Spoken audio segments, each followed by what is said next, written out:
Hey,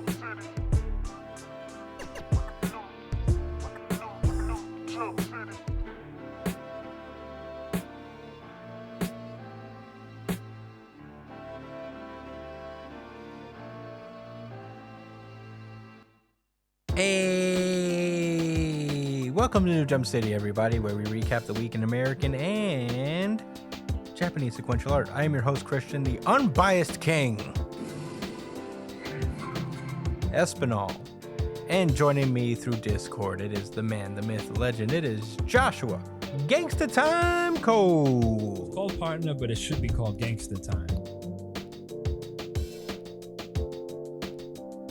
Joshua? Josh?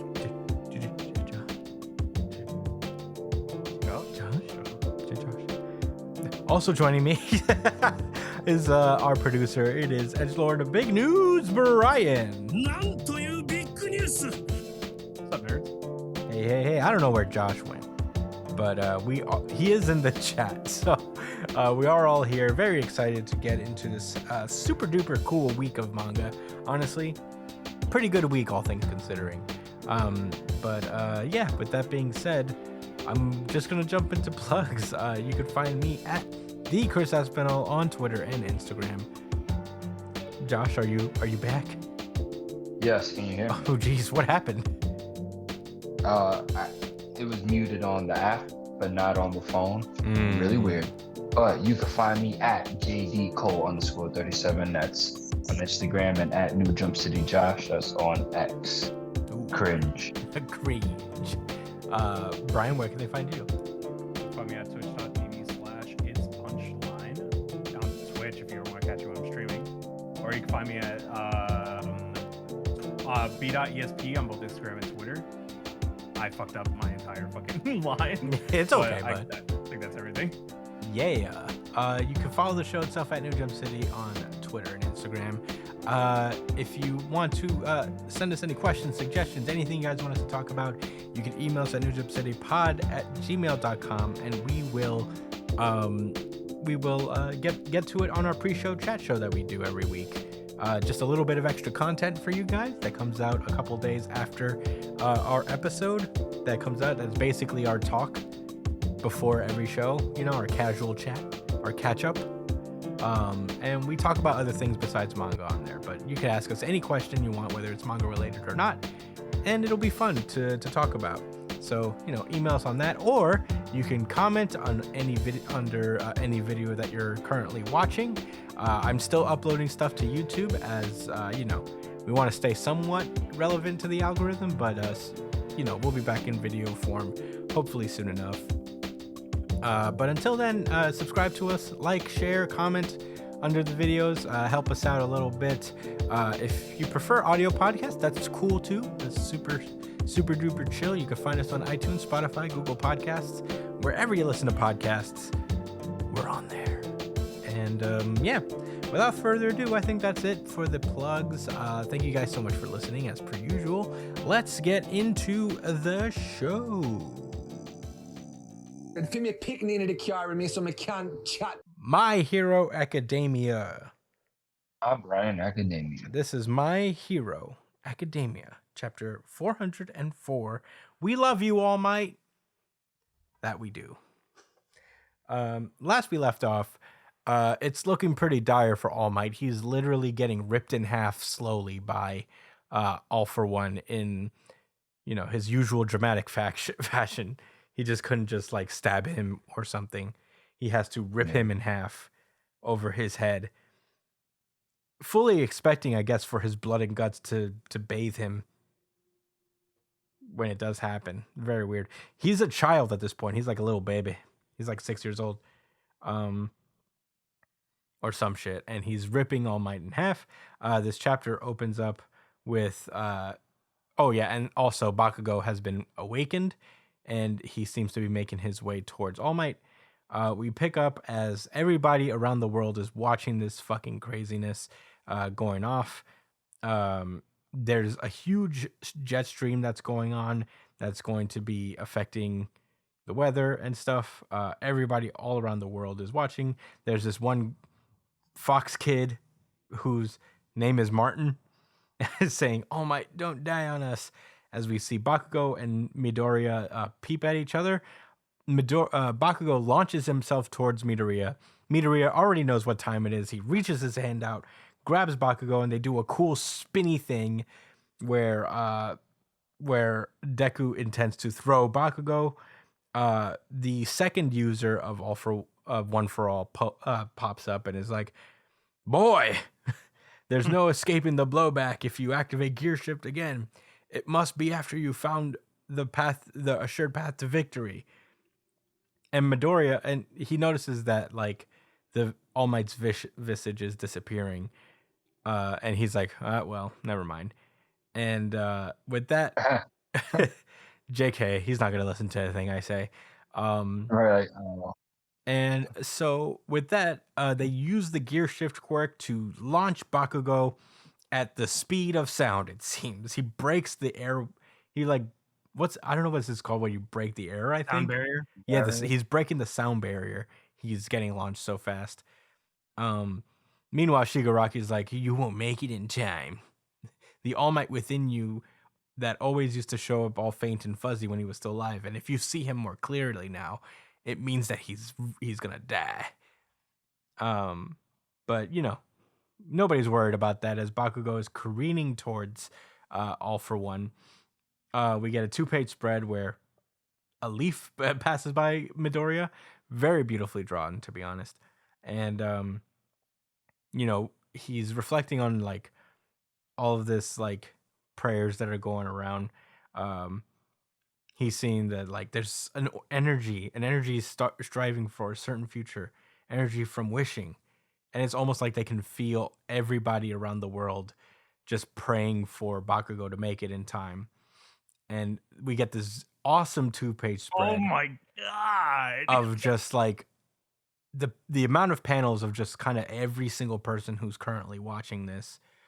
Gran Torino, that girl from the second movie, the business course, these kids from that one exam that Bakugo and Todoroki had to take. They're all just like kind of almost a tunnel, just pushing Bakugo forward.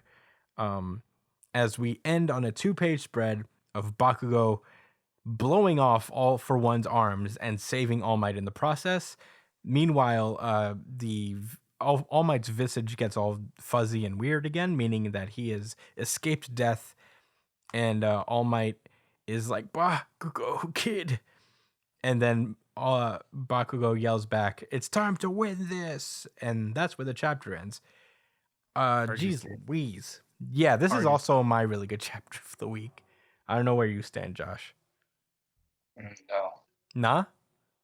No. All right, so it gets regular, really good chapters of the week from me and Brian. I'm okay with that. Certified RGC. Certified RGC. Certified RGC. But Josh, what did you think about My Hero Academia chapter 404? The Bakugo Spirit Bomb boost to rip All Might out of the arms of All for One. I'm not gonna lie, that was pretty lit. Like, I don't want to sound like a hater or nothing like that. It was fire. That was pretty cool. I really enjoyed the fact that his hands got blown off and they shown it. I appreciate details like that. And and what may not be one of the best panels of the week, but definitely one of the most shite panels of the week. If you go page 14, bottom left, you see the child All for One staring back with his roasted arm. It's really nice and poetic because that's what he did to Endeavor too, and it's like, yeah, hold that bitch. Wait, what page? 14. Oh, wait. The last page. Oh, okay. You see him looking back. You see the veins in his forehead. Yeah, he's pissed. He's very, very upset. He's not the cool villain anymore. We do know he's about to lose. Yeah. He's gonna be gone. He's gonna be a baby that glows. As far as other thoughts for the chapter, I mean, it was funny how the Vistage came in and tried to give him an explanation saying you only have like one more shot with this. And then I didn't really understand what was happening when I read this, but as you guys, well, as you started talking about it, Chris, I realized that he basically gave him that one. I thought that was a flashback, but he was trying to tell him that on the spot, and he gave up. He just said, "Fuck it, I know there's nothing I'm going to be able to tell this kid to stop." So Yeah. This is I, this is a I actually trademark think that Deku was move. pretty cool. This is a Yeah, trademark Deku move. Like saving somebody at the cost of himself is always like his bread and butter. It's his brand. I don't like. I'm mad. I'm not mad at all. I thought that was pretty cool. Uh, everyone praying, you know, that made y'all feel good. Yeah, I like that a lot. I thought it was a really cool What? page. Yeah, this page here was absolutely fucking insane. But I feel like this is all just a metaphor, right? Because they don't know that they're being watched on a TV. Yeah, you know? no, it's a metaphor. I Like, think this is all just they're generally feeling that like everyone's counting on them. And that's the point of that. Imagine if it was like the playoffs during the bubble when they had all the TV screens of the fans Yeah. watching the games. Yeah, I mean, I guess it's similar to that. And they're like, "We're watching you, Baku, bro. Go get him." Are those your Continue, thoughts? Brian. Yeah, continue. So basically, oh my god! First things first, the art in this chapter is phenomenal, fucking phenomenal. I just Horikoshi is so fucking insanely gifted. It is, it is just mind-boggling because this art is so fucking good, man. Like he's so good with visual metaphors too. Like, oh my god, like these big action set pieces, these fucking visual metaphors, these little like these reaction shots, these big landscaping fucking art. It's just, man, like there, I genuinely believe when it comes to just pure art on a weekly Shonen Jump basis or a weekly manga basis in general, he is the best to do it when it comes to art. Weekly, I agree with that. I think he's the best weekly. artist in Jump right now. By a lot. I feel like Muramata might be better. Murata, It I might- would put above Murata, there him, you go. but he's not on a weekly basis. He's kind of like Yeah, I talking strictly weekly. I would say we're it's talking like straight definitely Shonen Horikoshi. Jump week to week. I think Murata's the best doing it. Period. Right now, but Horikoshi is a pretty close second, and on a weekly level, he's doing it better than anybody. I think. Like Jesus Christ, like I could only imagine how much effort goes into getting all this shit done in a week. Well, to Like be fair, I think he's been taking a lot of breaks, and I think it's for this specific reason. Which, God bless him. I mean, this is what happens when you give an artist the time to do cool shit.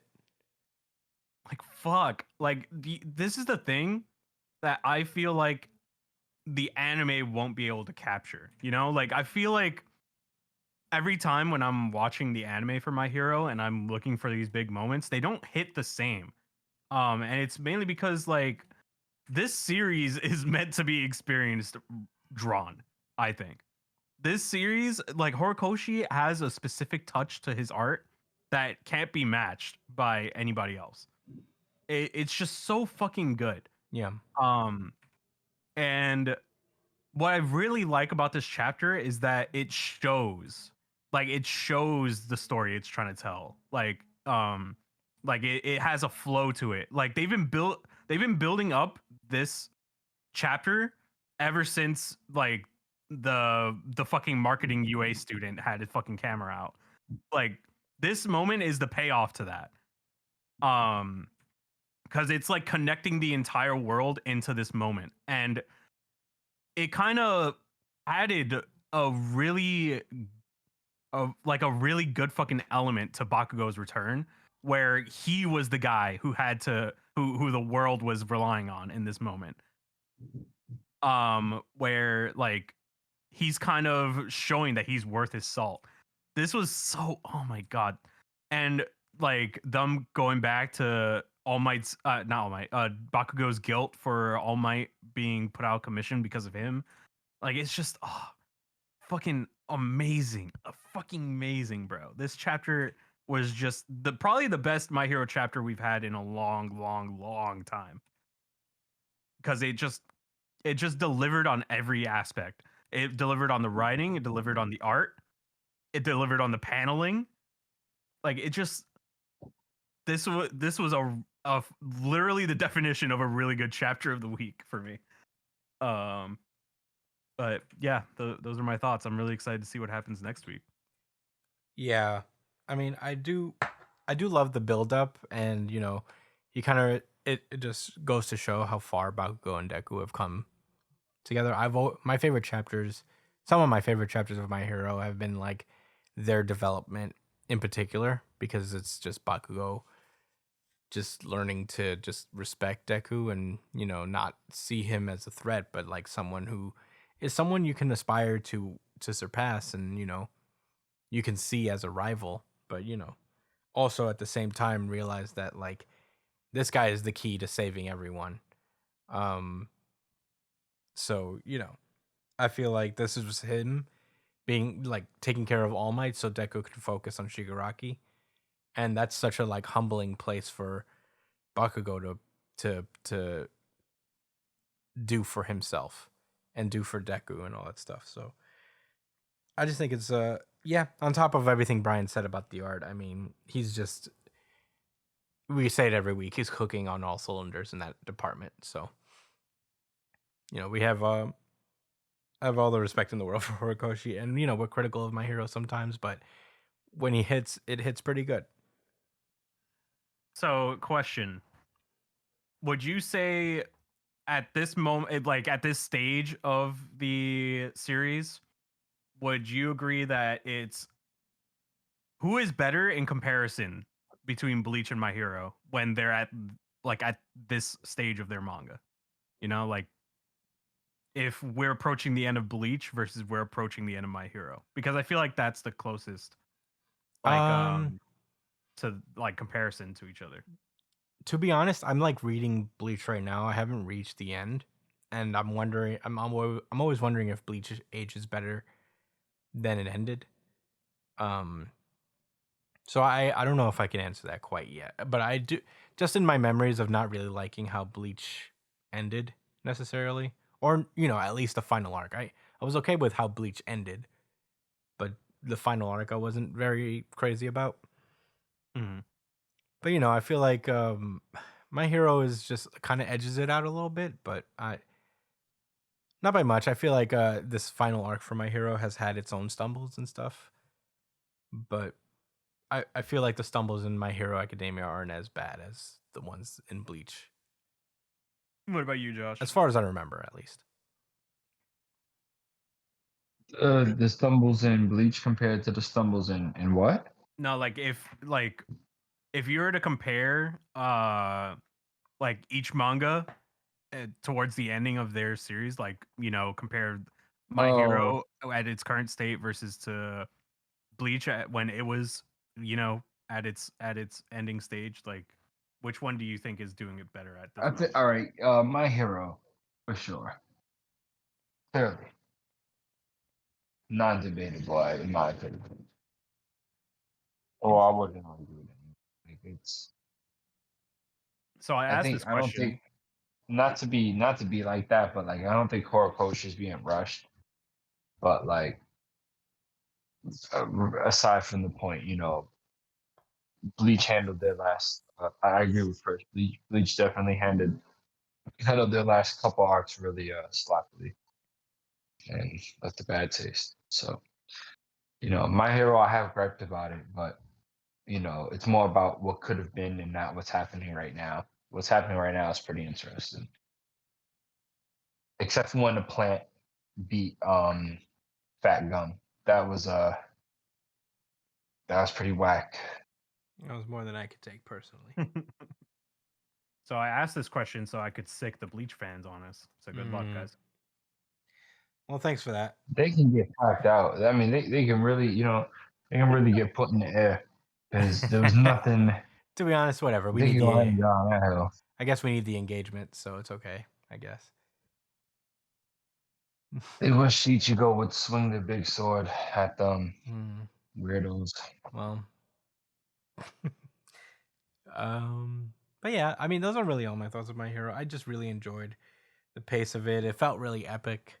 It felt like a really big moment. Yeah, that buildup was incredible. So, I feel like everything that Horikoshi wanted to accomplish with this chapter, he did.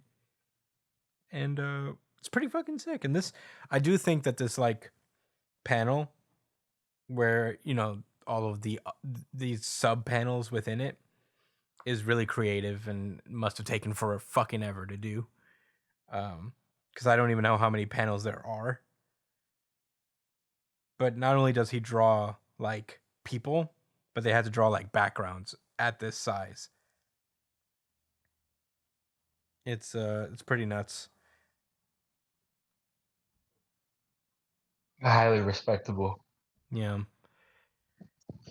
And it looks like it's cool how it curves like a tunnel. I don't know. There's a lot to like in this. Yeah, it's fucking insane. Like I didn't love that scene too much. You didn't like it? I didn't care for it. You didn't like the prayer tunnel? Nope. Damn. Why? It annoyed me Why? because I wish it was filled with characters like I liked about and cared and had a little bit of story. I don't care about these random people.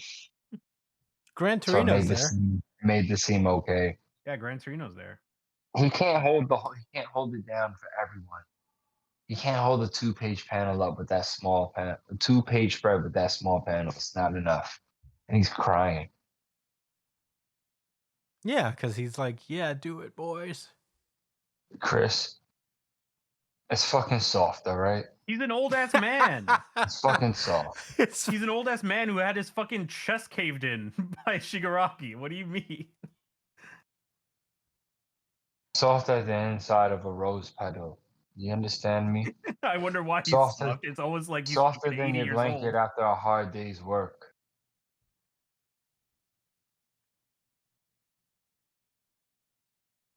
I don't have any more soft jokes. It's just I didn't love that scene as much as Yama.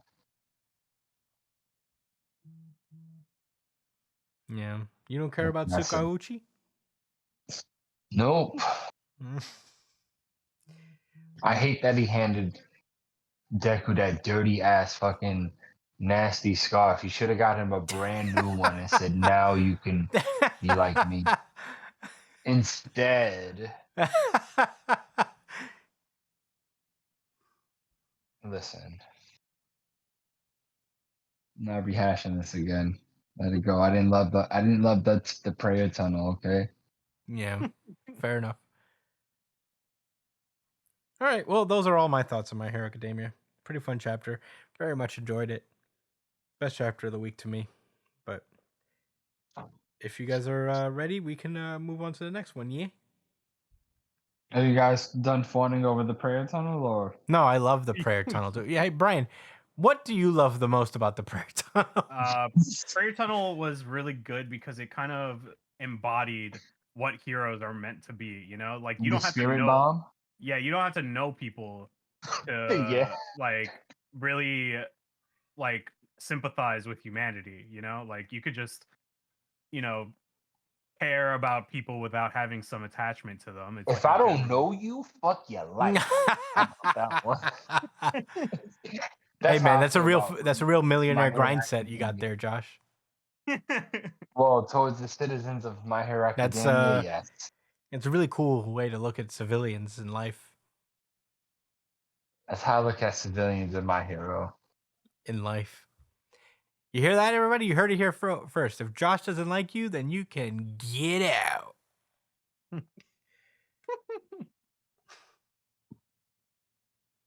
Get shitted upon. Yeah, but anyway, Prayer Tunnel was awesome.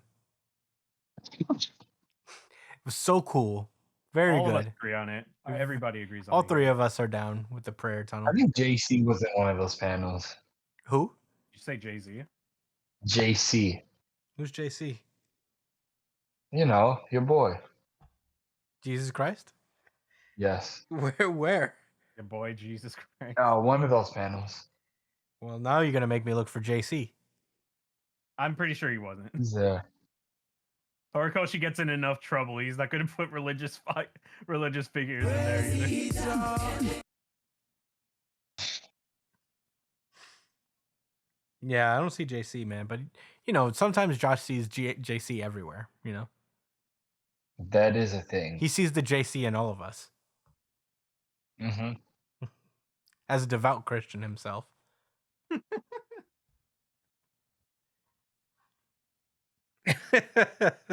Okay, let's stop enjoying things because Josh doesn't like it. I'm actually looking through these panels and I'm like, is Jesus Christ there? Maybe. He could be. Maybe it wasn't Cap. He's technically everywhere. Well, yeah, that's true. Well, that's what they say, you know. Yeah. All right. Well, let's move on to our next series then. This is part of the war in the Bronx. Jujutsu Kaisen. This is Jujutsu Kaisen chapter 239, Foolish Survivor. Alternate title. There is no prayer tunnel in this issue. There is no prayer. I can confirm. And, you know, for that, this chapter loses 10 points in my book. That's what I. It's 0 out of 10 for me with no prayer tunnel. That's some pretty tough. That's a pretty tough bar. Pretty I don't know what you want. We only believe in the prayer tunnels. I don't know what you want me to say. I love my metaphorical prayer tunnels. When Goku powered up the spirit bomb at the end to beat Buu, was there a prayer tunnel there? Yeah, that's Or was it how I got the spirit metaphorical? bomb. How else do you get the spirit bomb without a prayer tunnel? I just don't remember, you know, the tunnel. Yeah, you didn't see the prayer tunnel, but it was there. I do. Well, now I do understand that to be the case. Exactly. I'm glad we're all on the same page here.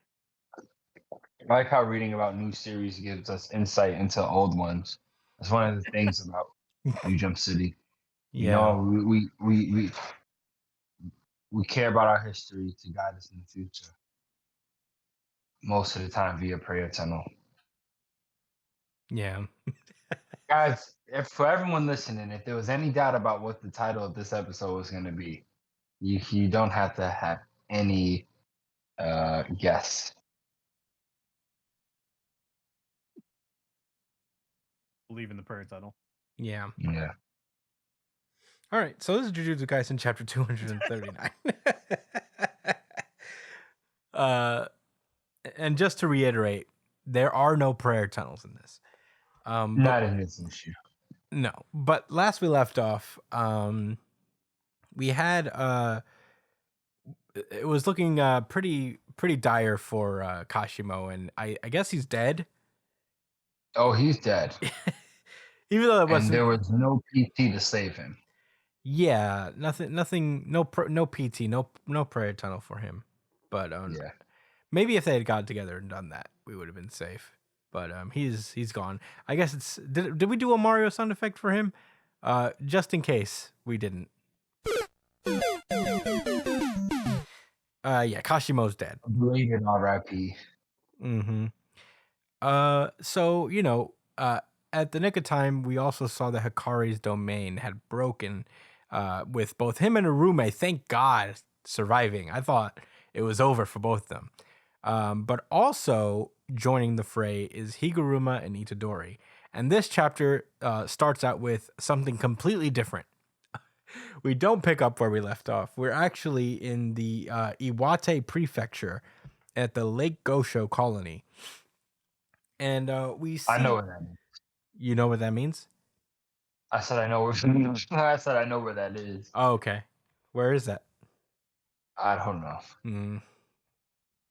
Yikes. I was trying to. I was being sarcastic towards the author. It wasn't for you. It was sending a shot to the author through the ether. Like, buddy, Is this how people feel when we talk about areas in New York and we just expect everybody to know? Yeah, probably. Yeah, niggas better know where Brooklyn's at.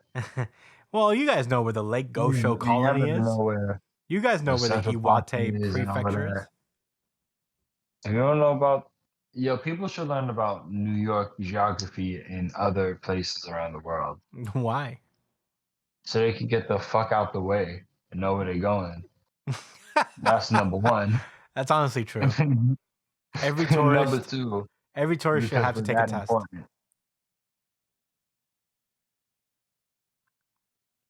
Yeah. But anyway, we open this chapter with a new character, who has like the same kind of black eyes as, the Sky Lady from earlier that Okotsu fought. Yeah. And she's just like in a full maid outfit as well, just running around. And she's like, "What the hell's going on?"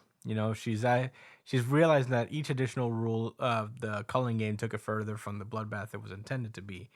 And that's probably because the awakened sorcerers were reluctant to kill. So she's like, "So boredom led to soldiers invading the colonies? What the hell's going on here?"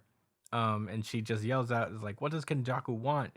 He prolonged past sorcerers' lives as cursed objects and gave him a second chance, but now he wants to take that away. Talk about cruel." And then she gets caught by this weird water curse spirit that's just enveloped her head. And she's kind of drowning in this cursed spirit. As Kenjaku is standing on a tree above her, being like, "If it's something tastes bland, add seasoning. If it's too rich, dilute it. To me, you guys are like seasoning or water. No emotion necessary." What? Yeah, that was a weird line. Yeah, I guess he was just saying that you guys mean nothing to me. I knew he was definitely degrading her, but I just didn't know how. That they were just the seasoning to his plan. They're not even the main course. This lady is salt. Yeah, but don't you need seasoning Oh. to like? I feel like seasoning is a necessity in this instance, right? Oh, Kinda. no, I see what he's saying. Right now, he's diluting the seasoning. They were the seasoning he added to make the game fun, and now it's time to kill all of them. Yeah. Therefore, diluting seasoning. Yeah. And then she tries to use her curse technique, which involves shooting like a missile, a little like weird spike from her hair. And she misses Kenjaku. And Kenjaku turns that cursed spirit into ice, freezing her head, and be like, "I'm usually dispassionate, but I do detest needless waste." And then he like flicks the ice, and I guess that like takes her out for good. As Geto just starts talking to her, just being like, "How do you know where the players?" Oh, I guess somebody asks him off screen, but he's like, tracking isn't hard, once you've tagged the reincarnated sorcerers with cursed objects and the awakened sorcerers with cursed seals. So, I know where you guys are all the time because I already bugged you, basically. So, someone appears behind him and says that she's already dead because he's talking directly to this lady's corpse. And this person is just like, "What? But you're still talking. She's already dead, but you're still talking. Is that like typical for people who've lived long as you?" And That was a hard line. yeah, That line was hard. Geto is just like, "Well, I don't have many friends left, but you can be my friend, Hazanoki." And Explodey Tooth Man is there. He's like, "Yeah, Explodey Tooth Man. yeah, Explodey Tooth Man Hazanoki is like, "Yeah, right." And he's like, "Great, but there are conditions. One, you must never bore me, and two, you must be my equal." And, What? And Hazanoki's like, "I'm kidding. I'm not gonna be your friend." And Is that because he's not his equal? Probably. yeah. And Well, Kenjaku's like, "Oh, that's too bad." And he's like, "Wait a minute." And then he pulls out his phone and he sees that Gojo has been halved. And he's like, I see. Extension of curse technique targets. Looking good. LOL, GG. Ha ha ha ha. I'm glad that everyone has a cell phone, even the ancient sorcerers. Yeah. Right. Because they're like, nah, this shit is lit. Damn. And he's Hazunoki's like, oh man, he lost. If Gojo had won, he would have come for you next. Then I could have expected backup. And Geto's like, I wouldn't count on any. He's apparently used barrier techniques to like conceal himself with cursed spirits. So, they're on the lookout for certain things. One is cursed energy volume, so even if one of them leaves, he'll know it. And he says, I know the aggregated cursed energy for all sorcerers in Shujuku at all times, and Okotsu would be the easiest person to notice leaving. So, basically, I know they're not coming. So it's just going to be you and me, Hazunoki. He's like, I need to keep an eye on that motherfucker. I'll just know. I'll know in my heart that he's moved. The fact that he's like, now you have no backup. Like, he wasn't really. I don't think he was really expecting backup anyway. Yeah. Yeah, they don't fuck with him like that. Yeah. But not at all. But then out of nowhere comes like a bunch of cursed spirits that Kenjaku had hidden. And Hazunoki goes up against all of them, blowing up parts of his body. But Kenjaku's like a step ahead of him. He's like, I know you could use reverse curse technique, and that's why I aimed for your head. Even if you suck, you are one of the reincarnated ones, aren't you? And I'm like, goddamn. So he's basically has these like weird leaf birds things just cutting his neck open, I guess. And he's like, too bad, this way you can't apply reverse curse technique from the neck down. And Hazunoki asks him what he wants. And Kenjaku's like, I'm ending the calling game and killing all the players. I'm ending the calling game. Killing all the players is the binding vow. And then he'll activate the mass merger of people in Japan with the higher being that is Tengen. And Hazunoki's like, I don't get it. And Kenjaku's like, don't you want to see what you haven't seen? And don't you want confirmation that you think that what you think is interesting is actually interesting? Is that not what life is about? And I guess Hazunoki dies here because, like, he says, beats me. You can eat it for all I care. And then there's just like a blood stain. But then he notices like someone coming. He's like, seriously? And man, I forget this guy's name, but it's the fucking comedian cursed Yeah, it's your favorite character of all time. Honestly, I got pretty hyped when I saw him. He just arrives. He's like, at last, I have arrived in Hakodate, which I know is a weird reference that I can't understand. And he's like, in Hakodate. And Kenjaku's like, no, this is Iwate. And Kenjaku immediately summons Cursed Spirit, and he's like, has he come to fight me on his own? I don't see the crows. That means Mei isn't watching. Judging from the cursed energy levels, perhaps the younger brother's curse technique is responsible for this sudden appearance. Well, whatever. Their choice of assassin makes no sense, which is disturbing, but... All of these stratagems. He's just like, what the fuck is going on here? They're not watching me, right? They can't be watching me. This is the choice of assassin makes no sense, which is disturbing. So he just like attacks him with, I guess, a cursed spirit. And he's like, awakened players bore me. They're just here to fill out the roster. The only one I sense potential from is Higuruma. But comedian guy survives the attack. He's like, damn monk, you're trying to kill me? Now you've done it. I'll toss you in the clink. Bro, he causes Kenjaku to face fault. This motherfucker is Nika the sun god. Basically. I forget exactly how his curse technique works. I hope you do.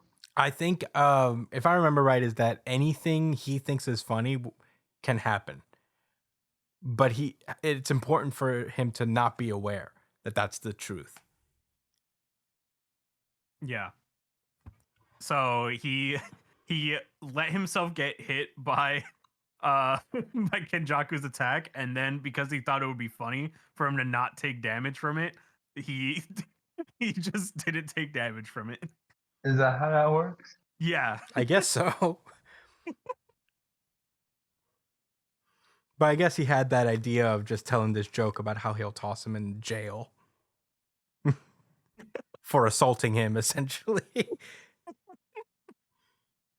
And Kenjaku is Kenjaku for the first time is absolutely stumped. He's like, "What the fuck just happened? I've never sensed this before." in my generations of fucking body snatching, I'd have never seen some shit like this. I've been alive for thousands of years. I have never seen anything quite like this. I've never seen a motherfucker let me run the fade on him and then just decide to not get hit. Yeah. Yo, he hit him with the blast you out of existence and talk that GG shit right after it, just for him to still be standing there. Nigga started giving him the Anyway, these guys suck. Yeah, What these am I news about to sorcerers say? these news sorcerers that I awaken fucking suck. Nah. Yeah, how about that, bitch? Yeah, Kenjaku's work. like, I feel like my attack worked, but it didn't have an effect. I definitely hit this fucking guy. And comedian guy is like, the world is full of thrills, but most thrilling of all is when comedians who are the only ones who only there to pad out the cast end up stealing the show. And Kenjaku's like, sent him to fight Kenjaku. Yeah, Kenjaku's like, I don't disagree. And that's where the chapter ends. So Josh, what did you think about my Jujutsu Kaisen chapter 239? This was a random ass fucking chapter, but ended up being my favorite of the week just because they introduced this guy fighting Kenjaku. So I can't believe this is a matchup we're getting. This is a matchup we deserve. Yeah, And this is a matchup where Kenjaku deserves to get his head fucking bashed in. I don't think he's gonna lose, but so I'm gonna give him the RGC on Josh's behalf. Certified RGC. Certified RGC. Certified RGC. You know, I had forgot what Kenjaku's purpose was until this chapter, which was he wants to create this super not a Uma curse spirit. Yeah. Like this mega curse spirit across the sky, like that big enough, as big as Japan, like in the sky, and have it do crazy things. And then in this chapter, he just talks about how like the whole point of me doing any of this just because I want to see what happens if I do this. I don't know how to feel about that as a villain. You know, like I don't know how to feel about Kenjaku as a villain. He irritates me sometimes in good ways when he's real shiesty, like towards like the cast. But in other ways, it's not cool like this, where it's like, what the fuck are you talking about, bro? You don't have any real direction. There's no like, you've been alive this whole time just because. I mean, he is working towards something. Well, Kenjaku's whole goal is, I just want to see some shit. I just want to go watch the movie. I just want to see what happens when you do this. He should take a hit of meth and look in the mirror and watch that show. Watch what happens there. You won't believe it. I just wonder, like, he must have some like grander scheme, right? Behind all that. Possibly. To be Sukuna's boyfriend or something, marry him? I don't know. Probably that. He wants to show Sukuna that, look, I can kill a bunch of people too at once in the coolest way possible. So am I cool now? Can I be a friend? Amongst other things? I don't know, man. He did have children with someone before. He's a freaky guy. Kenjaku, the brain? Yeah, he's a little freak. Yeah. He's a little freaky deaky. So Him and did he exist before Sukuna? I think he was in the same era because they know each other. Let's look it up. It's like, oh, hello there, Kenjaku, you body stealing. You know what? Maybe that does lead more to the credence that Itadori is a body snatcher because he technically is the kid of Kenjaku. That's kind of weird. But yeah, So yeah, it does make sense that Itadori can transfer his consciousness into other people. and that's really his mom, dad. That's his mom, dad for sure. Holy shit. Well, it's worse. It's like his dad took over a lady's body, got pregnant with him, and then gave birth to him.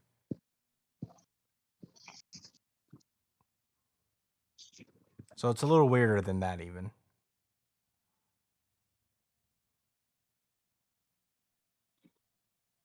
I don't know why Gigi does these type of things in his story.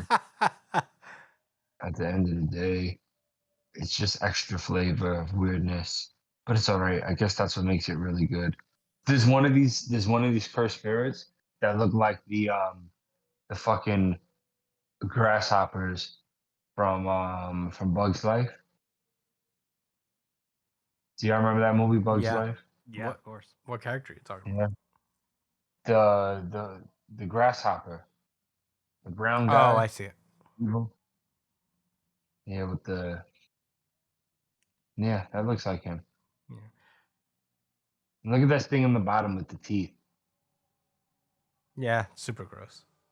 That reminds me of something in particular, but I can't put my name on it. Your boy with the curse techniques. I thought he been got you know, I thought he died already. Thought this guy killed him. No, he I guess he escaped. got away. Yeah. But he couldn't escape Kenjaku.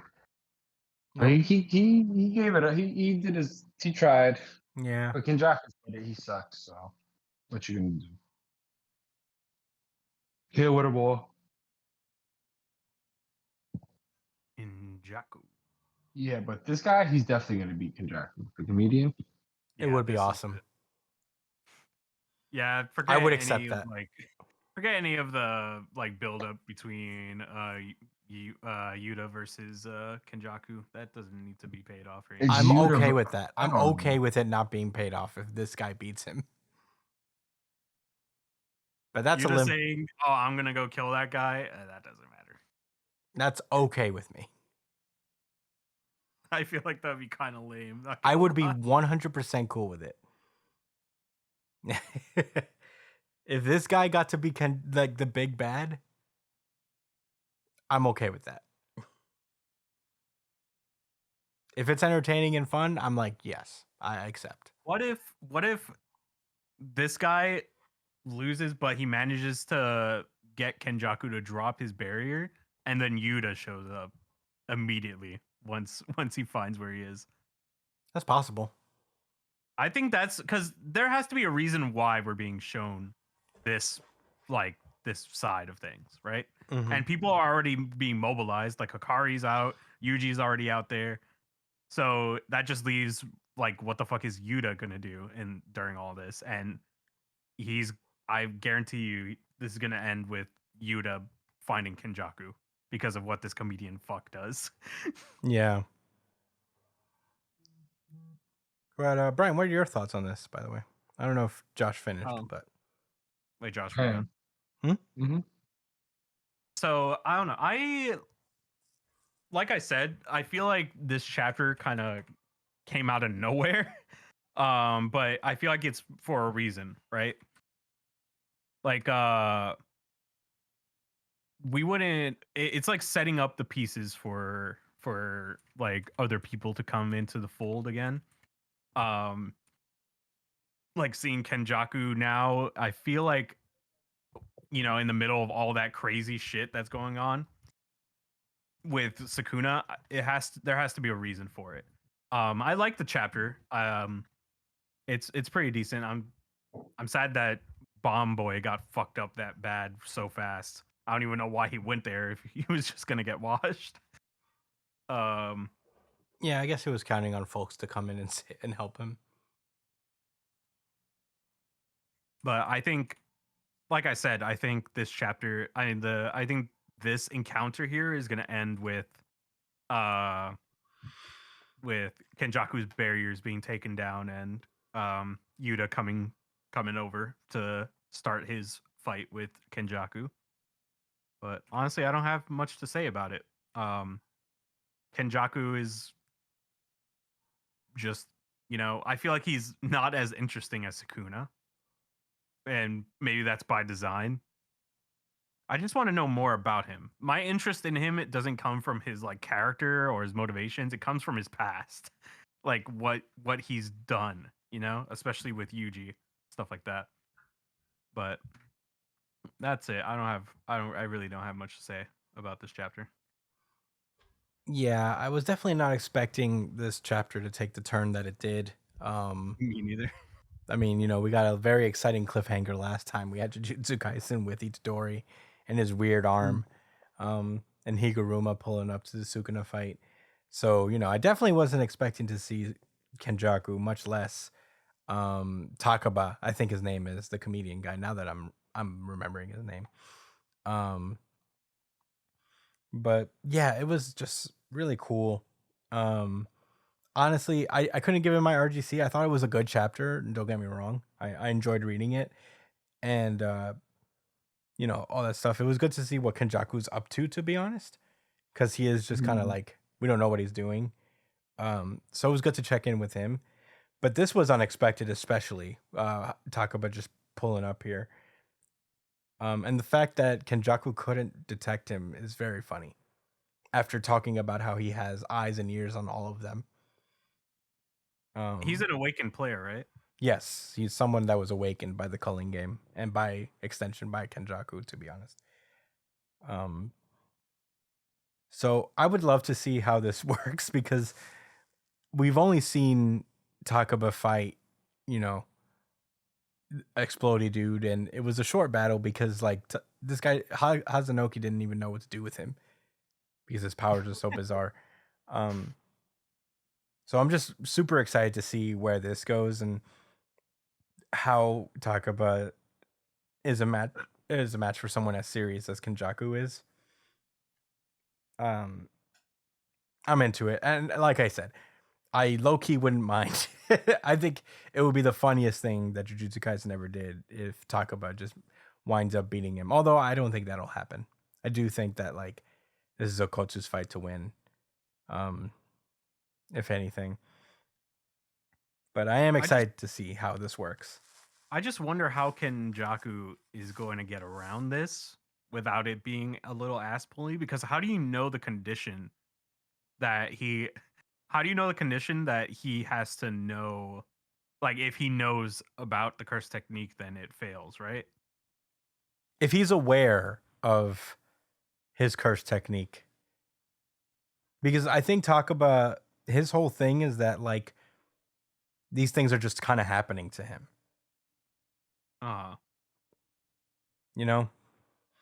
I can look up the specifics to be honest, but I do remember his awareness being like a deciding factor in how strong it is. I feel like that's the only way you beat him though, right? Hold on. I'm looking it up too. Let's see. Okay. So his innate technique is known as comedian. When he thinks of something that he's certain will be funny, it becomes reality. It's apparently a technique strong enough to oppose even Gojo, but he is clueless of his own power. Thus, very little is known about how the technique functions. Okay, so it looks like so it looks like his awareness of it doesn't really change anything, but he is not aware that this is like a curse technique or how strong his technique really is. So, he said, however, it is likely that his technique is what allowed him to survive numerous bombings from Hazanoki. and heal from first injuries without using reverse curse technique. That is fucking crazy. Yeah, I love that. I love his character though. Like, I hope he doesn't die. Me neither. He's such a little fucking ball of joy. Yeah. Goddamn. What a weird fight. I can't wait to see it. I'm so glad Jujutsu Kaisen's not on break next week. So, that's all I gotta say. I couldn't give him my RGC, even though I really like this chapter and I like the potential that it brings. But, I think the next week is what I'm gonna enjoy more than this one. Yeah, I'm surprised you didn't RGC it to support your fellow comedians. I'm RGCing the next one because he is. It's a preemptive RGC. He hasn't shown his stuff. He hasn't gone up yet, so No, go ahead. Just do the RGC for next week then. No. One Piece is coming back next week, so. Yeah, true that. There's stiff competition going on. Honestly, I'm very much looking forward to next week because we're gonna have pretty much our full slate for the first time in forever. It feels like. But all that said, I'm ready to move on if you guys are. Yeah, I'm ready. All right, let's keep it moving then. We call that Easy Money GG. Boruto. This is Boruto. Wait, there's another Boruto chapter? Oh, you haven't read it? I didn't even know it came out.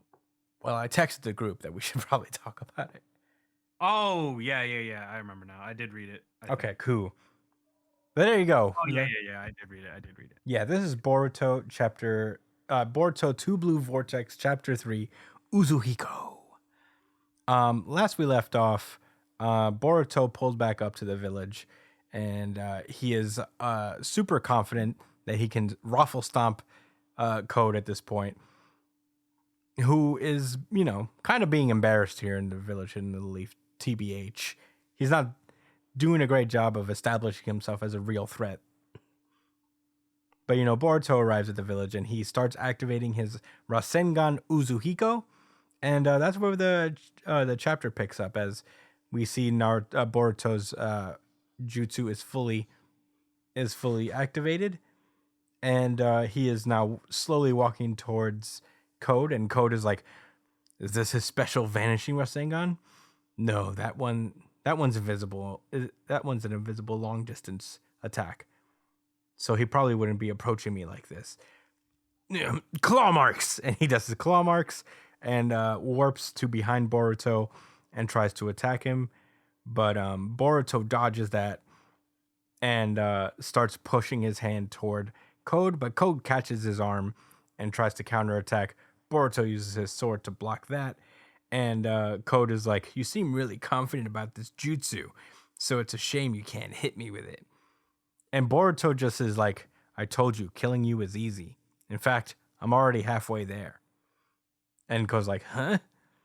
And he sees that the little spirals around Boruto's arm are now migrating onto him. And he's like, "What the hell? What's this coiling thing around my arm?"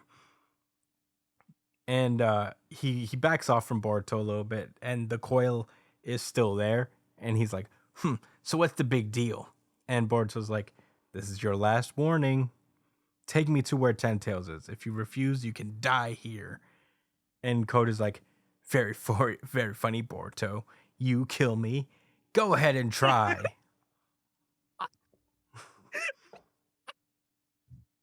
Is something funny, Brian? It's just they've literally just full on demoted him to fodder. Like, it's actually crazy. This is literal fodder dialogue, dude. Yeah. This is dude at the bar who's like annoying the waitresses so that the fucking main character can smack him in the face. Yeah, I didn't know Boruto was fighting Bellamy right now. It's literally Bellamy. And so he tries to take a swipe at Boruto, but he misses completely. And he's like, "Quit moving around." And he tries again. He misses again. And he's like, "What's going on? His movements are way beyond simple dodging.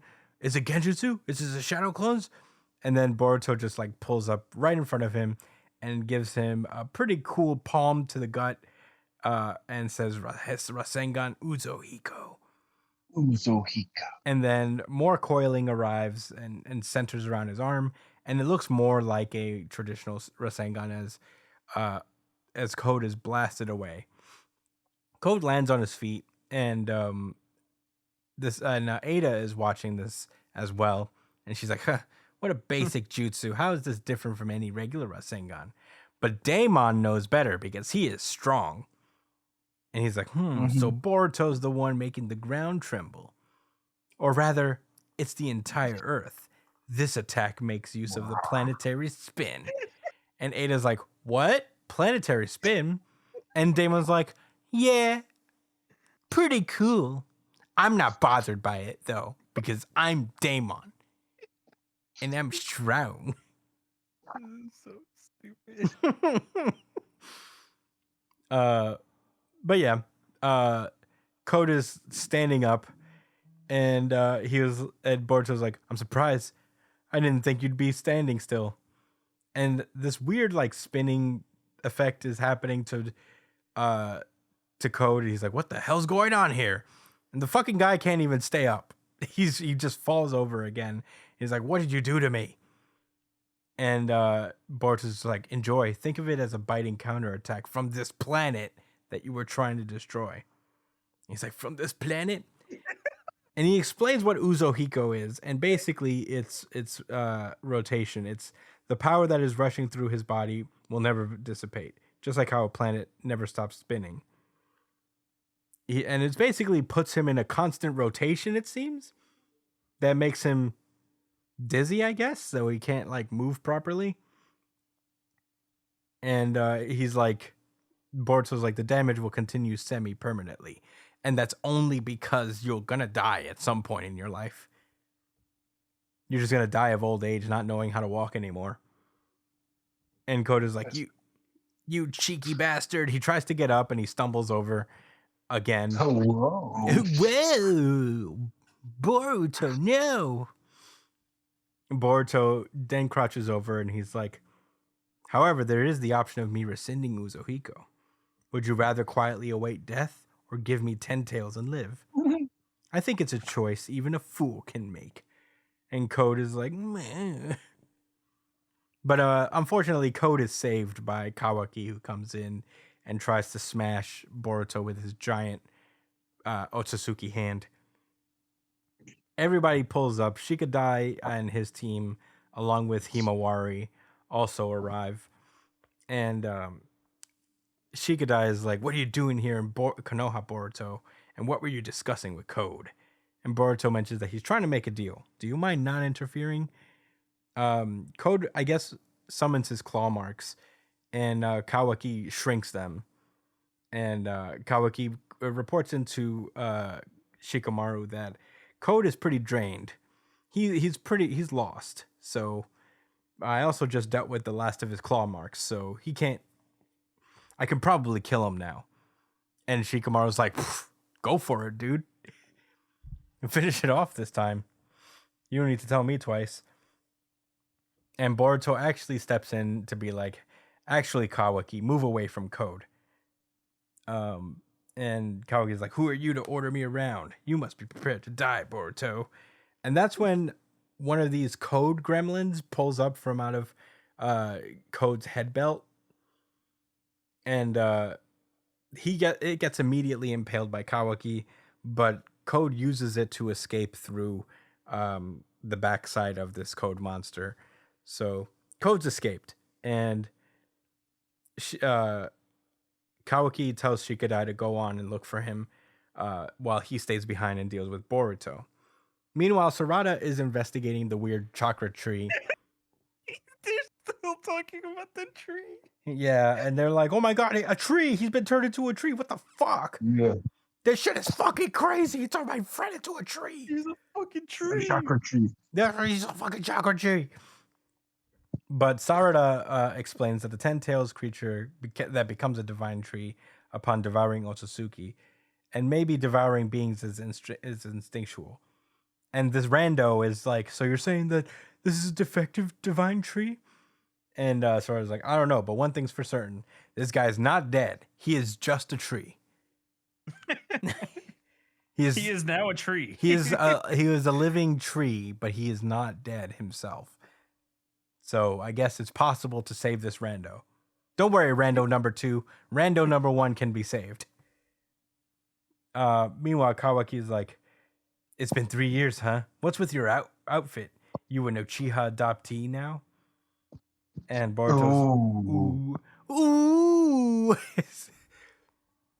And Boruto's like, your smack talk sure hasn't changed, but I'm glad that Himura is doing okay. And, they talk shit for a little while. It's like, if you come to die, I'll help you right here, right now. And Boruto's like, dying in Konoha doesn't sound bad, but not today. But out of this, Kawaki, you're in my way. And in the middle of all their shit talking, there seems to be a tiny frog in Boruto's collar, who is talking about how the infiltration is accomplished and Code is returned to base. Boruto asks if there's any sign of Ten Tails, and we cut over to Code, who is just approaching the Ten Tails, actually. And he also has a little frog in his pocket that confirms the Ten Tails location. And wait, you didn't talk about the old man being turned into a tree. Oh yeah, Bug is also a tree now.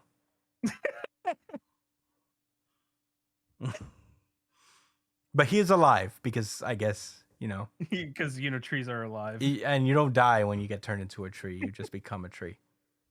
Yeah. So, okay, so this frog confirms that the Ten Tails is there, and Boruto's like, good. He puts 2 fingers up, implying that he's going to do some cool transportation jutsu thing. And that's where the chapter ends. Josh, what did you think about Boruto 2 Blue Vortex, Chapter 3? If there was like an opposite for RGC, that would be this chapter. Man, listen. I feel like, when you think about the genre of shonen, right? This, like, Boruto is the most shonen series ever, especially this right here. Like, I know I've used this term a few times before, but this was for sure like a preteen's wet dream. Some preteen is out there reading these chapters and they're like, oh my God. Like, they can't believe how awesome Boruto is now. He's super duper strong. Like, out of nowhere. Like, he's so cool. And then, like, the exchange between him and Kawaki, like, I could have wrote that shit myself, man. Like, it was so, like, you're in my way. Oh, well, what was he? He's like, who are you to order me around? And Naruto's like, well, whatever, but you're in my way. And then he was like, you want to die? And Boruto's like, hey, would be nice to die in Konoha. It's like he's so edge, and like they're both trying to be edge, and this is the edge fucking like edge off. This is a sword fight without swords.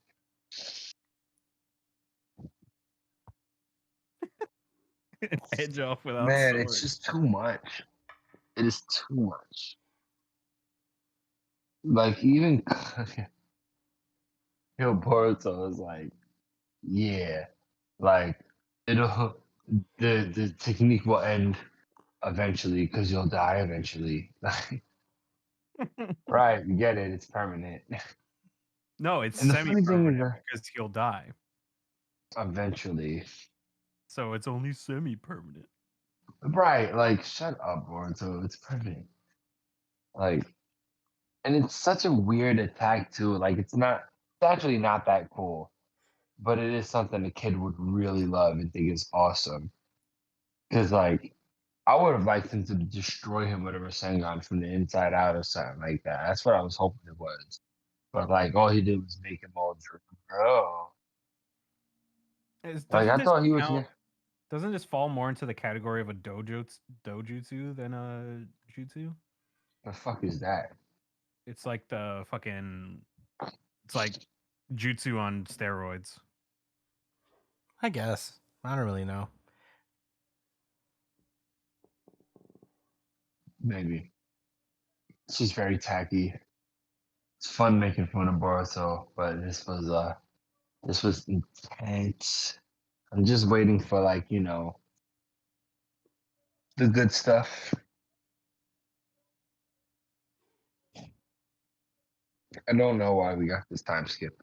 Brian, what do you think about the chapter? This was a really fucking boring chapter. Um,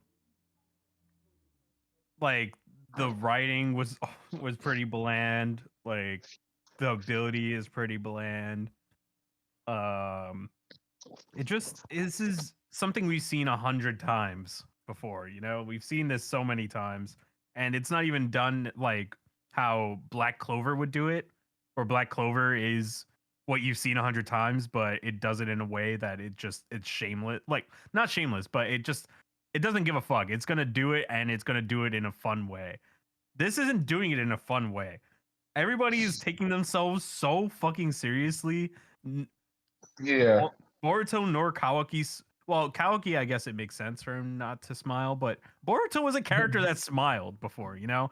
He had emotion. Yeah, he had emotions.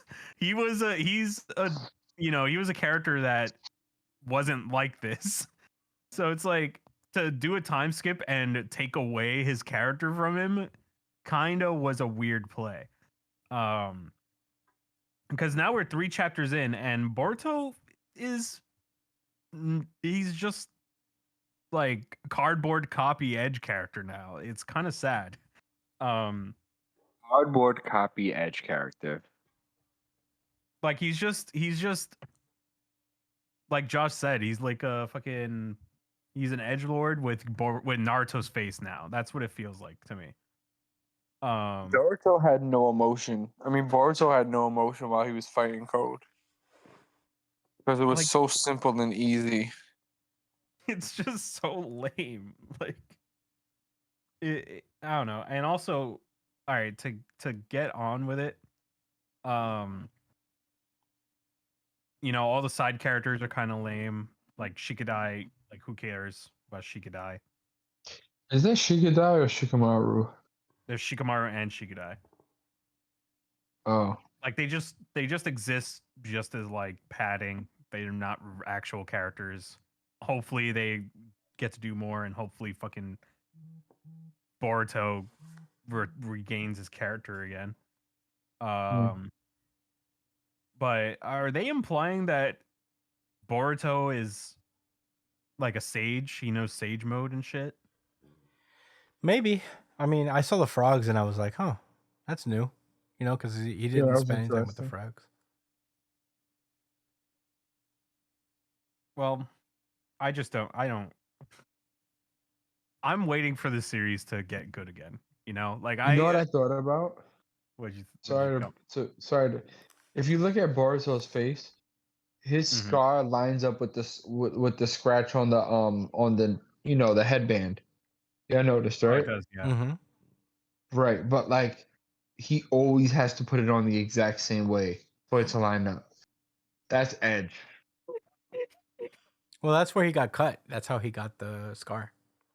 Right, but like It's like perfectly lined up though. but he has to still line it up. Yeah, he lines it up perfectly every day before he puts it on. He did. Yeah. Every time It is lined up legitimately he perfectly. made sure That he is was spiffy hilarious. before he pulled up to Konoha. He said, hold on, I gotta make sure my headband it is exactly lined up. It's gonna look so fucking badass. It's like that It's like like that sketch Uzi from Hiko. I'm not even gonna show emotion. Dude, the description of planetary spin took me out of this series. Like it took me out of this chapter when I was reading it. That shit When made we you cut dizzy to too? Fucking Daemon going, oh, he's making use of planetary spin. Yo, I that shit gave you planetary spin, bro. It sounded so fucking corny when they said it. Like you can't make that sound like a cool ass ability. Well, at least like the way that they showed it. I feel like the way that it's kind of portrayed is kind of cool. Like with the swirlings and shit, it's like similar to the Rasengan. It's like putting you in a Rasengan essentially, which is kind of cool. but the way they went about explaining it was just so fucking whack, man.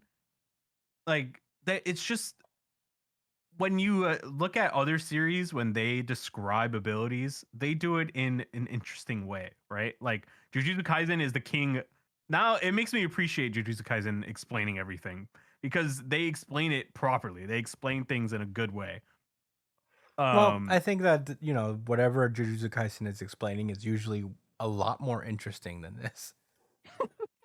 I feel like this ability could be cool as hell, but they explained it in a dumbass way. Uzuhiko? Yeah, Uzuhiko is actually, it looks kind of cool. It's like the Rasengan version of Amaterasu, I think, right? Isn't that what it's called? Amaterasu is the fire one. Yeah, it's like a permanent effect Rasengan essentially. Yeah, it's very Sasuke, I would say. Yeah, this is this technique is Sasuke's Sasuke-esque, so I guess it makes sense.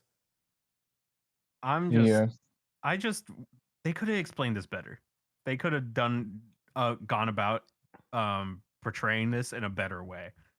Because like what was them having fucking, I feel like they should have shown the effect of it first and then explained it afterwards. But instead they're just like planetary spin. Planetary spin is the dumbest way to describe a fucking ability, I gotta say. You hate that Damon said it. I hate that Damon said it. I hate that he said planetary spin. I hate everything about that. Well, yeah, this is so far. This time skip has been incredibly disappointing. When we ended the first part of Boruto, I had a lot of high hopes for this series.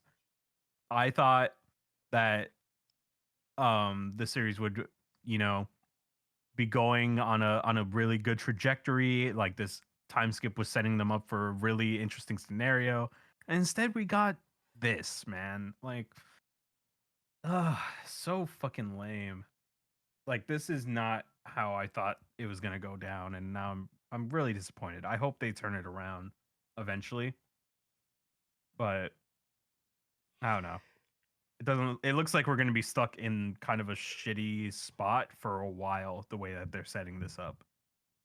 But I don't know. Disappointing chapter. That's all my thoughts for Boruto.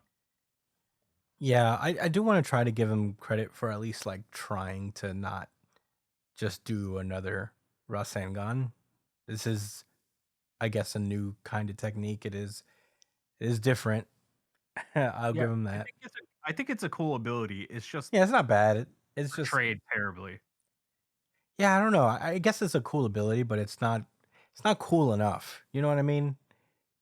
It's not visually exciting on top of that, And this is like an attack our main character has. That's like his next big thing. And it's entirely possible that he has other techniques that he's just not showing yet. He's just showing this one. Yeah, this is like base level because like this is like him farting because code is that weak. Yeah, he did say that he's not even using his full power to beat code. So like this is him inhaling, and that's it. That's all he has to do is inhale. This is him inhaling. Yeah. Exhaling would be too much for code. Code would die if he exhaled. Yeah.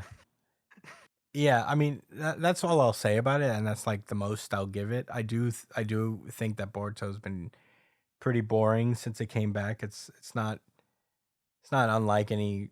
We like to say that that Black Clover is very shonen, but I think it does it in the right way, where at the very least it's like kind of like bombastic and fun and entertaining.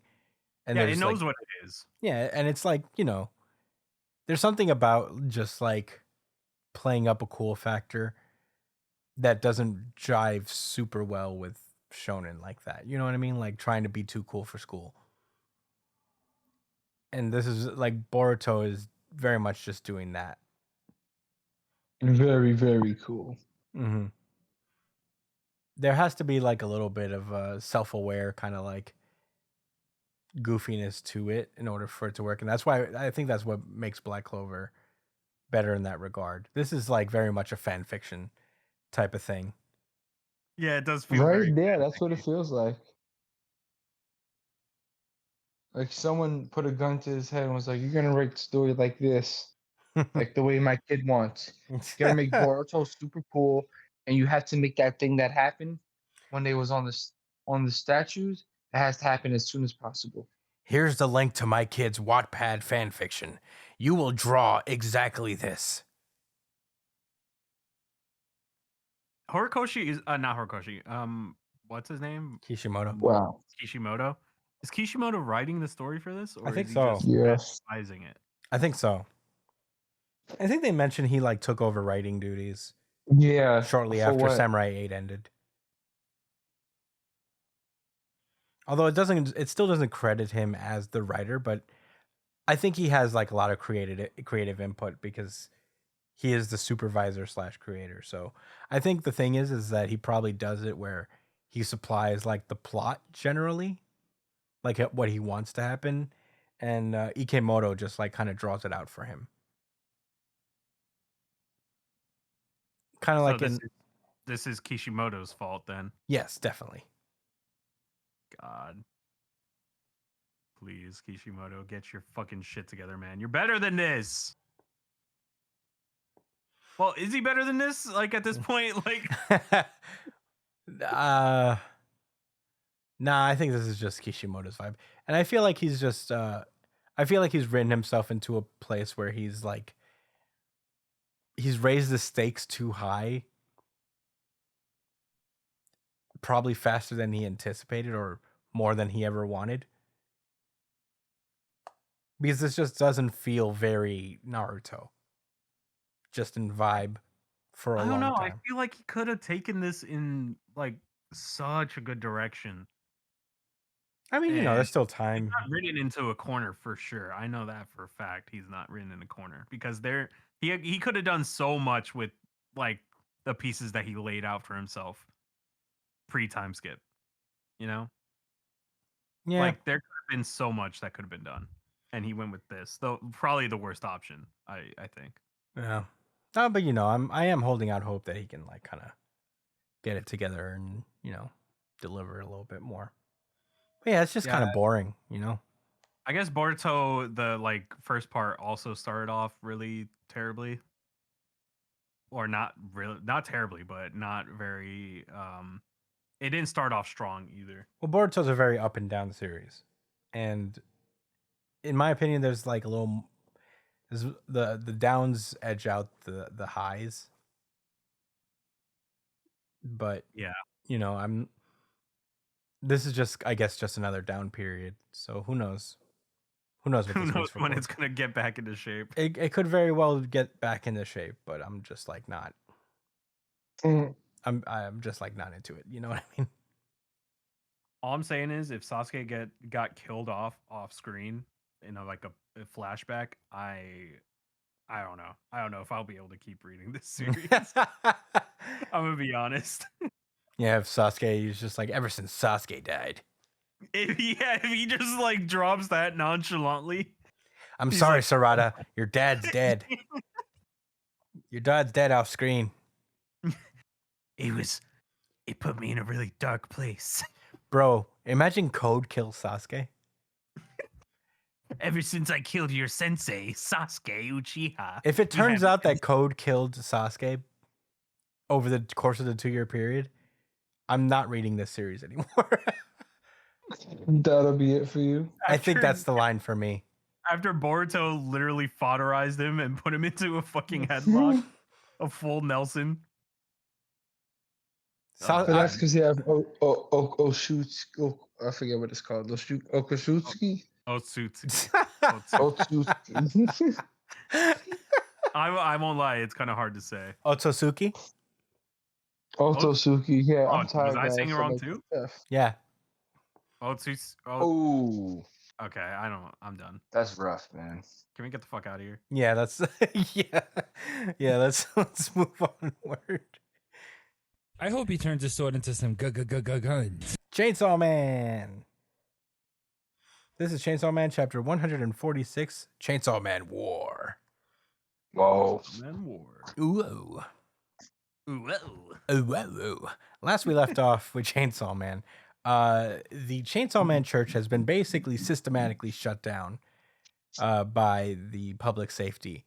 And this is just last we left off, Asa was about to defend herself against this latest attack on her apartment by turning her entire apartment into a sword. But unfortunately, Squid Boy was there to stop her and cut her arms off. And Squid Boy is like, I'm sorry to do this after you followed my advice, but a big sword swing. And we then cut back over to the flame thrower devil. I forget his name really, but he talks about how the Justice Devil grants contractors the power to transform into the form they desire.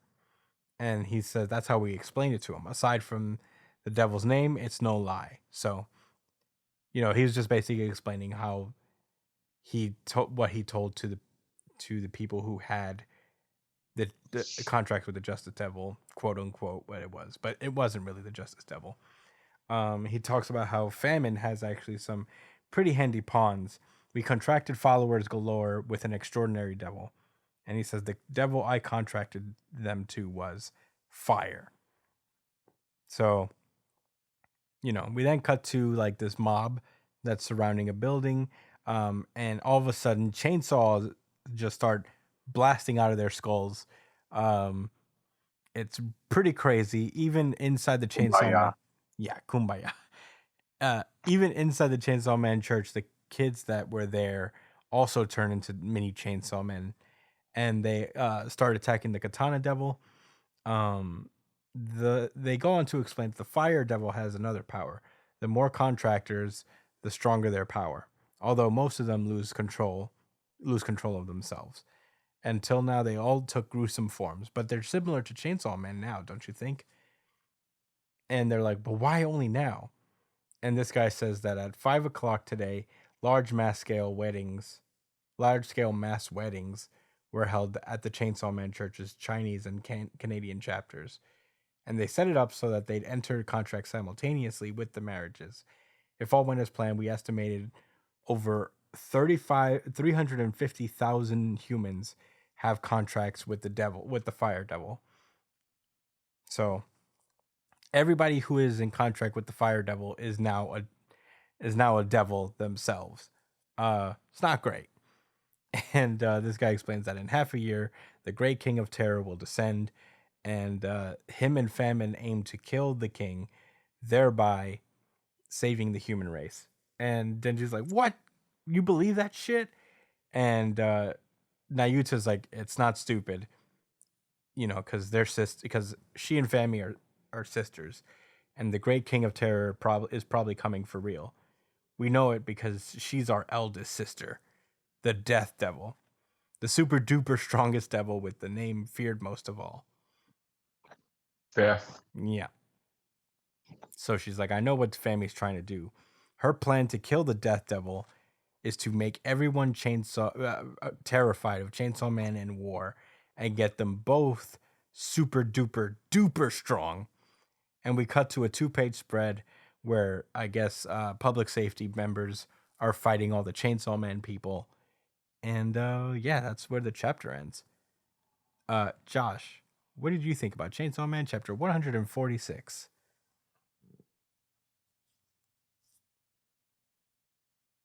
This is one of those chapters where when I read it the first time, I didn't love it. Thought it was really weird. And then I read it like 2 more times. And third time's the charm. Yeah. I'll say this. Even though I feel like this setup is kind of weird, like how they're trying to power up the war and Chainsaw Man so they could fight against that. It seems very set up and out of nowhere.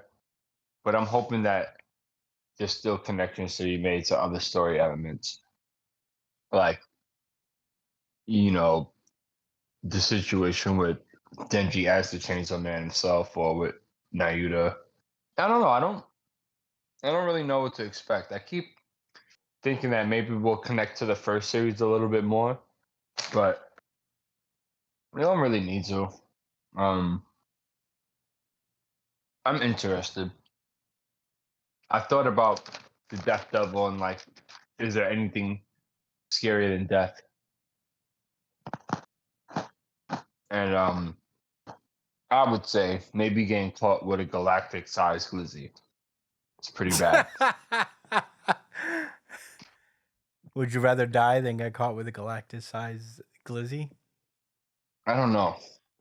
It's either death or you eat a galactic-sized glizzy. What do you think? For those of you who don't know, It is a tough Josh is choice. fixated on this video he sent me of a man eating a giant hot dog. That's not even the right way to explain it. That's what happened though. It was about the length of a football field.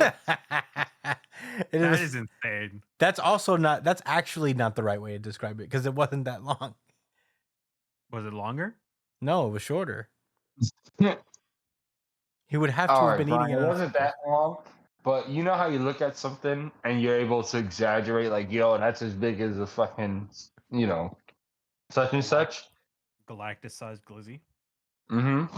Yeah, it was at least like 2 to 3 feet long. That is. It could, pretty if big glizzy. you made a circle with it, it could fit around Saturn, like one of the rings. Well, that's not what 2 to 3 feet means, but Relatively speaking. so the devil that Josh fears the most is the glizzy devil.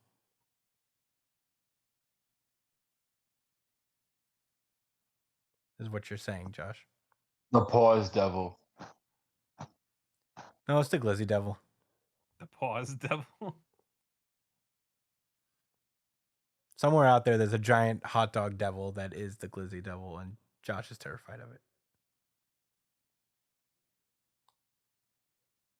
Yeah, hopefully devil hunters can help me. Or I could call that guy. Yeah, that guy will. Instagram. That guy is probably the best guy to take it on. Yeah, I agree. Yeah. I don't think I have anything else to say, really. Okay, Brian, what did you think? About this chapter? This was interesting. Makima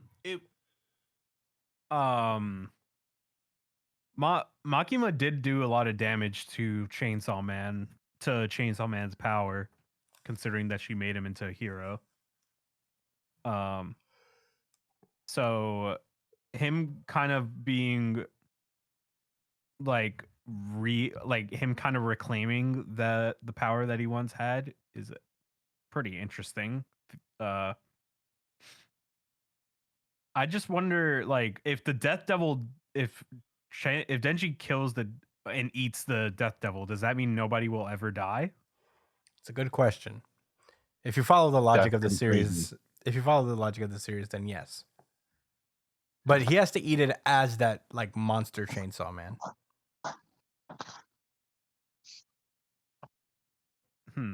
So he can't just eat it as Denji.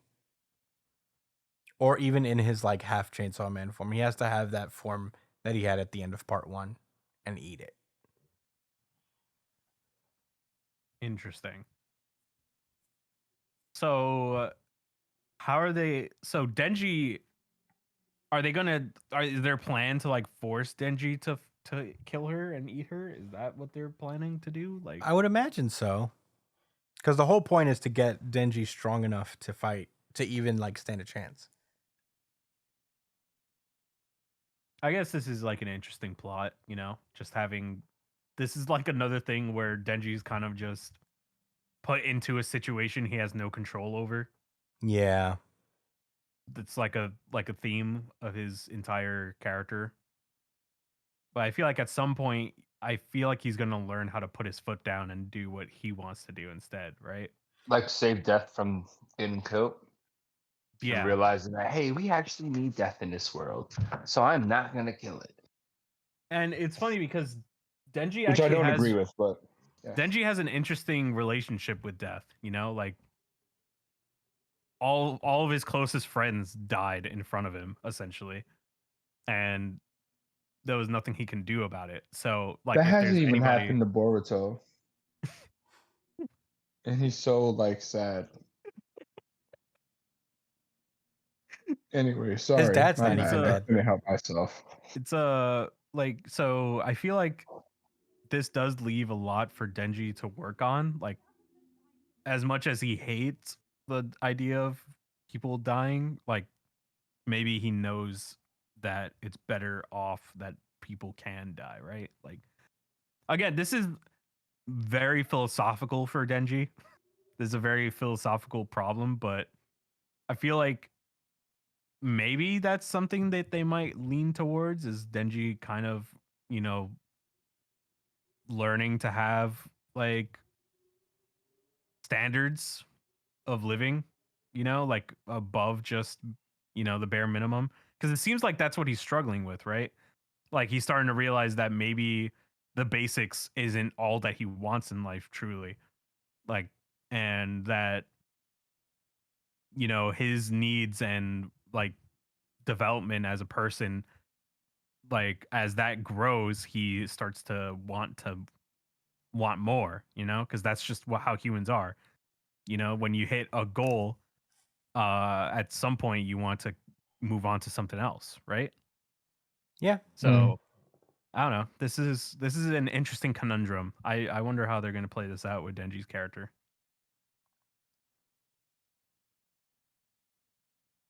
But those are all my thoughts. Yeah. Yeah, I mean, I feel like we just got kind of end of series stakes just now. Yeah, that's the biggest bad in the series so far. I don't know how you escalate from here. But it is interesting. It's pretty cool. How this all just popped off out of nowhere. And Denji's just like caught in the middle. Um, I can't really tell plot wise where it's gonna go. I feel like Denji is gonna have to like kind of refuse for a minute because he's got a lot of his own stuff he's dealing with as far as just trying to live a normal life and deciding whether that's what he wants. But you know, he doesn't really have much of a choice since the apocalypse is pretty much coming. So yeah, it's gonna be interesting to see how this plays out and how like if anything the death devil counters at all. Yeah. I I don't see how they're going to be able to stand up to death, but I'm sure it'll be very interesting and out of the box. Yeah. Yeah, that's one thing you can say about Chainsaw Man. It'll always be interesting and out of the box. Much like this chapter, to be honest. I wasn't expecting that we'd get like immediately like, okay, so we're fighting the Death Devil. This is it. This is what the arc is. And for whatever reason, in true Chainsaw Man fashion, I feel like it's going to be a shorter arc than we think. And there might actually be things that follow this. You know, because the story doesn't necessarily revolve around Denji beating any one particular person. Yeah, that's true. So, you know, it is just about Denji's life as a human being. So, you know, then it becomes all about what happens if Denji becomes the ultimate hero and saves everyone from death itself. But yeah, I'm very interested and very excited to see how Chainsaw Man continues onward. But those are really all my thoughts as well. Are we ready to move onward? Yes, sir. Yes. Okay, then let's go. I lost the soundboard. There it is. Ooh. I don't really have to fucking care who's in my way. I'm gonna fucking kill everybody. Undead Unlock. And with that, I'm gonna toss this over to Josh. All right, Undead Unluck, chapter number 180. Sorry about this. Last week, Rip and Latla unlocked their negative abilities and also unlocked their true love for each other by combining artifacts into one super move and slicing the Uma sick, the super Uma, mind you, sick in half. but not like Gojo in half. Half like vertically. So I guess he named the chapter "Sorry About This" because sorry, Six Not Dead. That nigga was, when someone's smiling as they're cut in half, generally speaking, it's not a good thing. Yeah, When you have a- historically, that's been just kind of like this doesn't actually kill me. Yeah. Unless like it's like a cocky guy that was laughing and he got cut already and didn't know. Yeah. Those are really good, actually. Though I like those. Like you're already dead. Yeah. Um, but Fuko confirms it, says, "Yeah, y'all not done yet. Y'all got to kill the core." So I don't know why you're looking all accomplished and shit. And she starts ordering all of the members to go attack Sick in different ways, and they get onto it. So at this point, Latla tells Rip, "Hey, go help Fuko. Go to her. Go save my sister and co-wife." And he said, "Bet. All right." So he pulls up to Fuko. He's like, "Listen, listen, listen. I'm gonna walk you through this. Let's see how far along you." Ooh. And then he notices that Fuko is already a medical genius. I didn't expect it. Chris didn't expect it. Brian doesn't read the series, but I know if he did read the series, he would not have expected this. But Fuko is a trained surgeon and expert in surgery. And granted, it took her 100 years to get it. I'm starting to think Fuko is just on another tier of main character, like in a class of her own. Like she's in the Dr. Manhattan tier of main characters. Not for Yeah. just pure strength, but just in pure excellence. Yeah, I mean, And I want to be like you when I grow upness. yeah. I mean, no other That's a thing, right? shonen protagonist gets a medical degree basically as a flex. It wasn't a flex purely, It was a but flex. like it was all for this moment. Yeah. I guess that is a flex.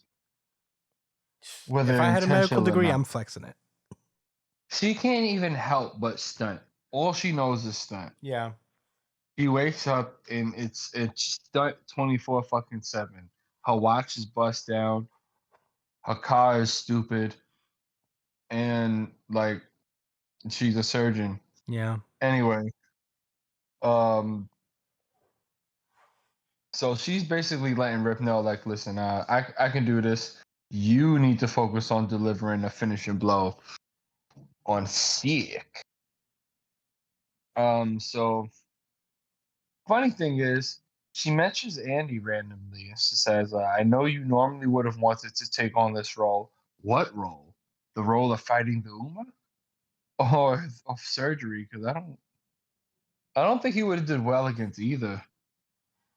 I mean, Andy can't die, but he can get sick and be weakened, right? Andy? Yeah, I think so. I don't know. Whatever. Yeah.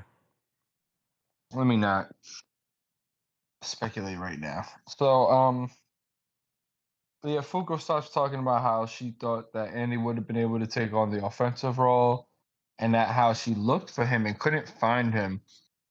Which we were just talking about that last week. Like, I wonder what really happened with Andy. Like, is it that she's waiting for the quest to unlock or something like that? That's probably what it is. But she's just basically talking about how she's made a resolve to do it, even if he's not there by her side, because that's the mission that she promised she would accomplish, etc. They have a bunch of fucking they're shooting missiles. This guy's dickhead over here shooting missiles under crease, like in this little hospital, blowing up the ceiling, and like all of this rubble is about to fall down on Fuko. I mean, it's blocked by the unchanged barrier, but she can only take so much. But one of the pieces of rubble creates like the slightest crack, and Sick is able to send like a attack through. And he goes and slices Fuko, slices a piece of her hair off, and it touches Rip. Uh-oh. So she's scared as shit that she just passed the unlock to him. She's like, oh my god, like, maybe it'll misfire since it was cut from my body. Oh wait, given the logic behind the bizad bullets. She looks up in the sky and notices that a meteor is coming down from the sky. Shit turned up. It was already a bad situation, and now it's looking like an extinction level event. How did things get here? That Fuko is really OP. She actually is the best main character. But we'll talk about that more another day. Ha ha ha. Now I see you're the luck vessel unluck, aren't you? Says Sick in his probably weirdly annoying, nasally, and sarcastic voice. He has the cringe tone for sure. Yeah. Now I see that you're in the unluck vessel. If you can launch an attack off this scale while only sacrificing a single life, it'd be too good to be true. Right? You see how his eyes are facing up at the sky and his tongue is out? True weirdo. I mean, that's the best, actually. But all right. Granted, in the end, he can't die no matter what he. Oh, he's talking about Andy. Yo, so they mentioned Andy again. He can say, I can see why that death wishing fool has his eye on you. Because maybe you'll actually kill him with unluck. Yeah. So the second he became the negator, the deck, his luck ran out, and she's like, damn, what the fuck do I do? Can I use Gina's Unchange? Nah. She's not in a mental state to use it. Chikara on move won't really help because even if he managed to stop it, they'd have to find a way to get rid of the media, which is kind of impossible. ATM, that's at the moment for those who slow. What about Unbreakable? Nope. They don't got time to create this huge shield. And then maybe we can use Latlas and Trust to divert it. I don't know. It's kind of a stretch. So, yeah. He says, oh, damn it all. Fuck it. Get all the members. Get all members. End the civilians to the wall. Billy, cover everyone in an unchanged barrier. So I guess she's going to try to save the people and just let the fucking hospital blow up. That's not a bad idea. Unbreakable, use Unbreakable to build as good a shelter as you can from the rubble, prepare for impact. Yeah. She's trying. She didn't give up. Nope. And then, like, in the middle of giving out orders, a rocket hand comes. I'm thirsty. A rocket hand came out from out of nowhere, smacks the shit out of Sick. And you see it's Andy's arm, because it says dead end. But not just his arm. You see his whole body starting to materialize from the arm. Says, sorry about this. This body's a clone. Ain't gonna last more than a minute. Give me the order, boss. As long as it's not to put clothes on. Yeah, please. And make sure I'm naked for the whole arc. As long as I'm naked, though. And Fuko wants to scream for her man, but she just says, all right, okay. And she says, I'll continue operating. You handle Sick. Destroy the core. It'll be on either his left or right side. Yeah, no shit, buddy. Then we'll use another stroke of a luck to intercept the meteorite. So, yeah. Andy pulled up out of nowhere as a fucking clone and is ready to assist against one of the deadliest Omas. And that's the end of this week's chapter. Christian, what were your thoughts? Bro, this was my second place chapter. This was a really good chapter. This is my second place too. Yeah, this no was prayer tunnel. Sorry, no prayer tunnel. What? Oh yeah, no prayer. That's really what took it off. No prayer tunnel. But for not having a prayer tunnel, it did have a really cool. I felt like it was my second place, right when they cut the hair off and it hit, because that was just like such a smart way of like turning the tables, and this is the first time that the tables have been turned on Fuko since this time skip happened, or this loop, and it was just like such a clever way to do it because I didn't see it coming at all. It was I thought it was like such a smart way to do it. And not only that, the return of Andy was so cool as well. It was just such a great entrance, and just he'd be like, "Give me the order, boss." It's such a cool line as he's reemerging. So it's cool to have Andy back. I honestly I didn't expect him to come back in this arc, but this is actually a pretty fucking big deal. I thought they would save him for last. But it would make sense because like he never dies through any of the loops. So he retains all his memories from the previous loop. He knows who everybody is. Yeah. So it's not that he's just coming in out of nowhere to save the day, is that he knows what the deal is already. So, super cool to see. I'm so excited for the next chapter. But yeah, those are all my thoughts. Josh, what did you think? Like I said, I really enjoyed this chapter a lot. It really showed how much of a leader Fuko is and how she does not buckle under pressure because the author says so, sure. But I think a lot of this is believable and we buy it because of how much hardship she went through. She truly had a long developmental arc and she learned a lot. And she's just become this excellent 5-star, I can do it all fucking person in this part of the series. And like I said, it feels earned. So it's always spectacular when we get to see now that she's a fucking she's a kung fu master and a surgeon. No one's fucking with Fuko. That's honestly like all I have to really think about like reading this chapter.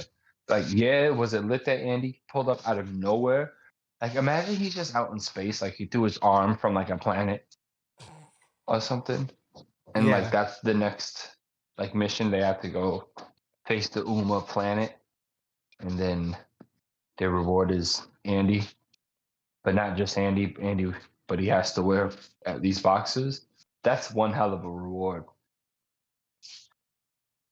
Yeah. Anyway, yeah, I just don't. I mean, obviously, Andy's gonna have to cooperate with Rip for them to do this last minute attack. I don't. Yeah, I mean, Fuko cares so much about everybody on her team, so obviously, I guess that's why a meteor coming down makes sense. But I guess she just needs to counteract that with another really strong force of unluck, so she could use Andy or literally just anybody else, right? Aside from Rip. Yeah. Even Shen. Non-zombie Shen. So, yeah, that's how I feel about the chapter. That's about it. Yeah. Pretty interesting stuff. Definitely. But yeah, that was Undead Unluck then. And that has been our show. Whoa. Thank you guys so much for listening as per usual. You can find me at the Chris Espinal on Twitter and Instagram. Josh is at jdcole_37 on Instagram. At New Gym City Josh on Twitter. Brian is at b.esp on Twitter and Instagram. You can follow the show itself at New Jump City on Twitter and Instagram as well. If you want to contact us with any questions, suggestions, anything you guys want us to talk about, you can email us at newjumpcitypod@gmail.com. It's in the description as well if you want to look at that. Or you can comment under any of the videos we put up on YouTube. Like, share, subscribe to the podcast on there while you're at it. And also, check us out on iTunes, Spotify, Google Podcasts, wherever you listen to podcasts, however you decide to listen to the show. We greatly appreciate it. And make sure to leave any 5 stars, thumbs up, whatever you guys, whatever platform you listen to us on. Give us some positivity because we could use it. And next week we should have a full slate of manga from Jump for the first time in a while. So very excited for that. But for now, thank you guys so much for listening, and we'll see you next week. Stay safe, New Job citizens. Have a safe trip through the prayer tunnel. Yeah.